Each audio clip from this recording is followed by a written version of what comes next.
In the silent reception room, Yi and Qinglong faced each other.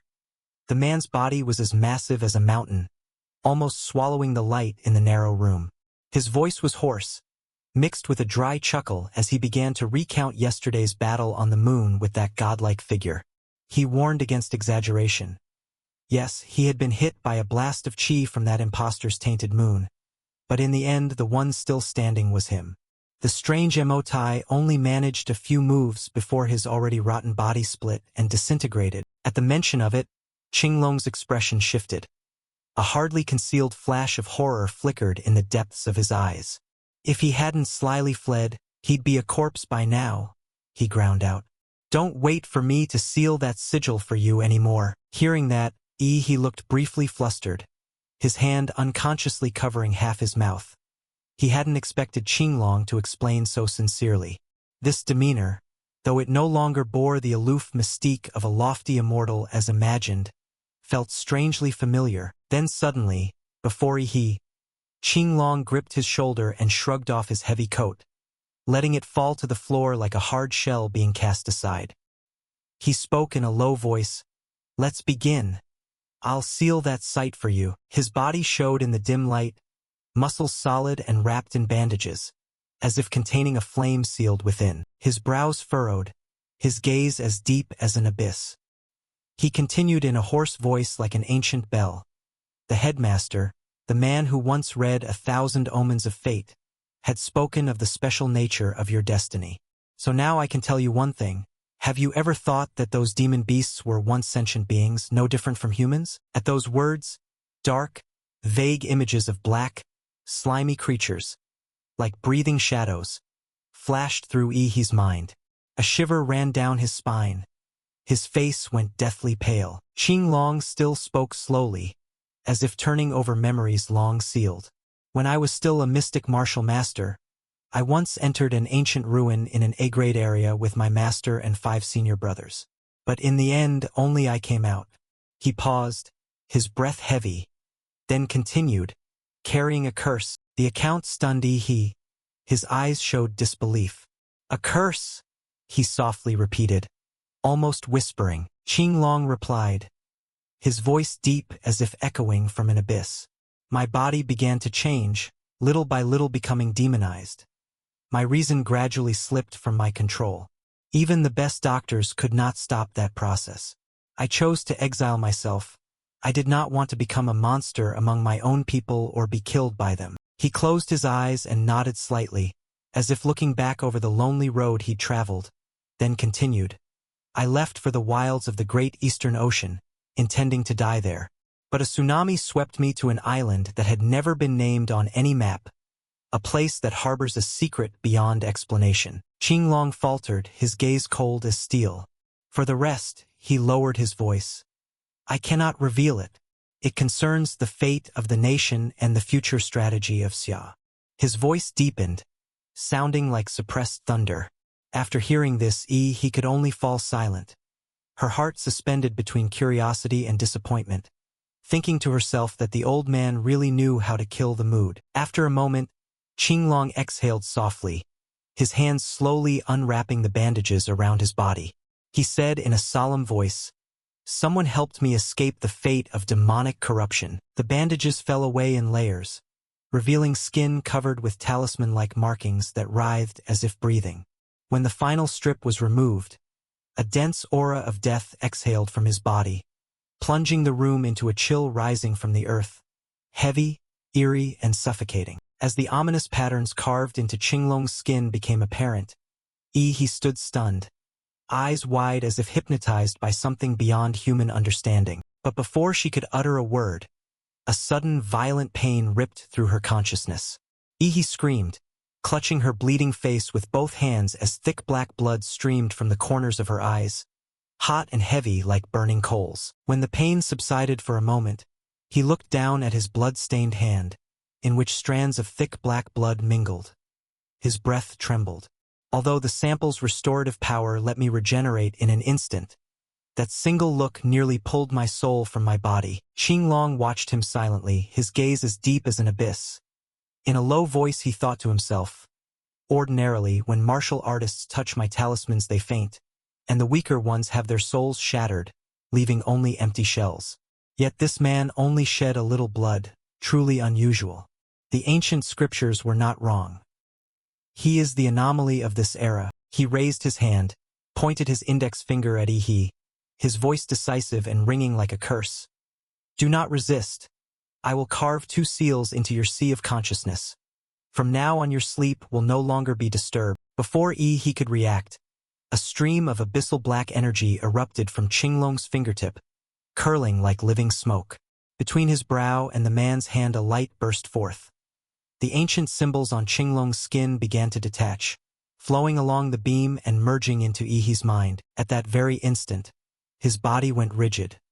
His eyes flared brightly, and his mouth opened wide unconsciously as if commanded by an invisible force. Within his consciousness system, a line of text appeared, hazy like a decree from the moon. Moon mark. Simply by looking into a dream or under moonlight, one can see the one who holds the light and the darkness of the dream illusion. As the line of text in the system dissolved, the space returned to a heavy, oppressive silence. After a while, Qinglong drew a soft breath, as if pulling his soul back from the abyss, then put on the cloak heavy with cold. All right, he said quietly. Ihi looked up. His eyes had regained their clarity and he bowed slightly in reply. Thank you, Senior Qinglong. Qinglong nodded, his gaze half distant, half probing, then suddenly asked, Ah, your teacher is Gong Ku, isn't she? At that, Ihi froze for a moment. The image of the tiny old woman Gong Ku and her bitter, unsettling warning immediately came to mind. Ihi, I used to be the big sister in Huada and bullied quite a few people. Now they've all become Shen-level martial artists, while I have nothing to boast about. When you go out, don't say you're my student, or you'll inherit their grudges. Just thinking about it made cold sweat soak the back of his neck. Seeing Ihi's thoughts, Qinglong smiled faintly, his voice low and gentle. Don't worry. Gong Ku and I bear no grudge. Mentioning her only reminds me of the past. Before her spirit was broken, she was a rare grand master, someone who could use killing to comprehend the Tao. An astonishing figure, alas. He said this with his lips curling into a faint smile, though his breath still issued a thick white mist like grave fog. Therefore, he continued, his eyes suddenly flashing with a cold glint, I want to see how far the heir of the Rose of Killing has advanced. He glanced away and muttered to himself. As expected, the higher one's martial prowess, the greater the hunger for battle. Then he lifted his head, his gaze as resolute as steel. Senior Qinglong, shall we fight under the moonlight? Qinglong closed his eyes slightly, his shoulders sagging, a hint of weariness crossing his face. Moonlight again? After the dreamlike conversation, the scene slowly shifted to Huada's second arena, where moonlight lay over a cold mist and scattered silver beams, as if witnessing an ancient ritual.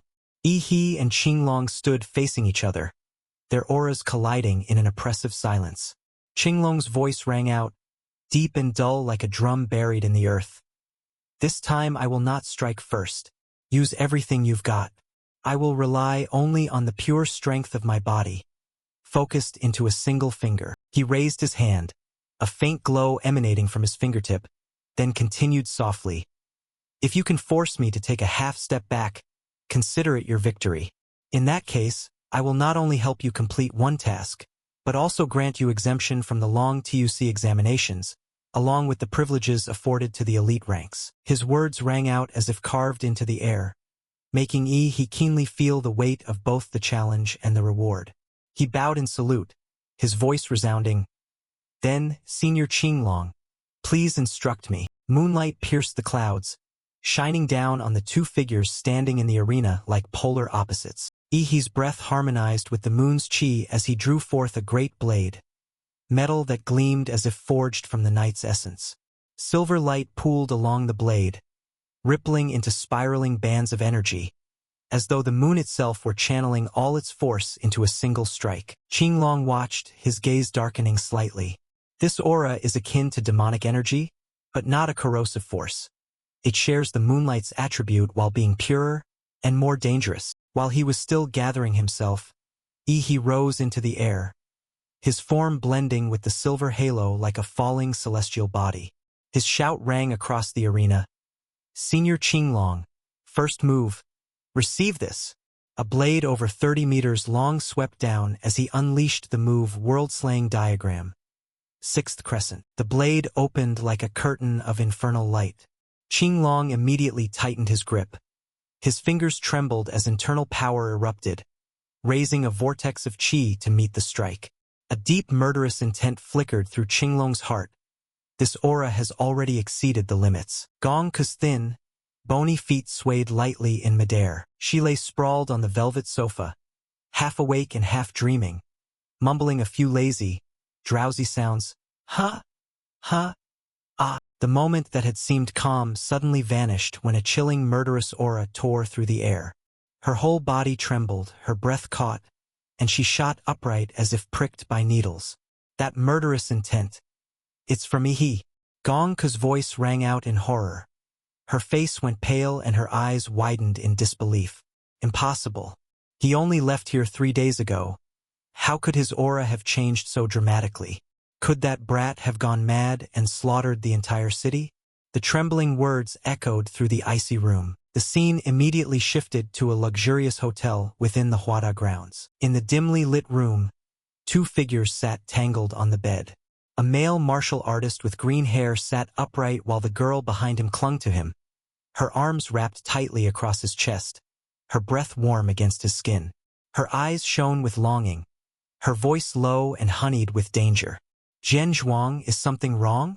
Is there anything more important than the pleasure we're about to have? The man did not answer at once. He only tilted his head slightly, his tone cold and as still as steel. Nothing. It's just that I just sensed an enormous murderous intent. His gaze moved to the window, where moonlight dimly filtered through the curtains, and he murmured, "Incredible, the murderous aura is spreading everywhere." Perhaps more than half of the Huada grounds felt it. It's excessive, too ostentatious. His voice deepened, and for a moment the entire room seemed to sink into an invisible ring of cold, heavy and bone-chilling air.